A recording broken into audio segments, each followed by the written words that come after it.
Medical reimbursement బిల్లులకు ఆమోదం. ఒకేసారి 180 కోట్లు విడుదల చేసిన డిప్యూటీ సీఎం. 2 ఏళ్లుగా పెండింగ్ లో ఉన్న బిల్లులన్నిటికి కూడా మోక్షం. మెడికలే కాదు, మా బీటెక్ సంగతి ఏంటి అది కూడా చూడాలా. భూ సమస్యల పరిష్కారానికి ఫీజు చెల్లించాల్సిందే. ఇప్పుడు దరఖాస్తు పెడితే రుసుము తప్పనిసరి. రెవెన్యూ సదస్సులో ఇచ్చిన వాటికే ఉచితం.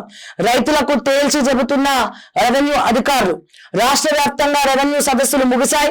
అయితే ఆ సదస్సులో తమ సమస్యలు చెప్పుకోలేని వారు ఇప్పుడు కార్యాలయాల చుట్టూ తిరుగుతున్నారు. సదస్సు జరిగినప్పుడు తాము ఊళ్ళో లేమని, ఆసుపత్రుల్లో ఉన్నామని, ఇలా రకరకాల కారణాలతో రైతులు తహసీల్దార్ కార్యాలయాలకు వెళ్లి తమ దరఖాస్తులను అందజేస్తున్నారు. ఇలాంటి దరఖాస్తులకు ఉచిత పరిష్కారం ఉండదని, భూభారతి చట్టం నిబంధనల ప్రకారం ఆయా సేవలకు నిర్దేశించిన ఫీజు చెల్లిస్తేనే దరఖాస్తులను ఆమోదిస్తామని చెప్పి తహసీల్దార్లు చెబుతున్నారు. గతంలో ఉచితమని చెప్పి ఇప్పుడు ఎందుకు డబ్బులు అడుగుతున్నారని రైతులు ప్రశ్నిస్తున్నారు. రెవెన్యూ సదస్సులో వచ్చిన దరఖాస్తులకు మాత్రమే ఫీజు మినహాయింపు ఇస్తూ ఉన్నారు.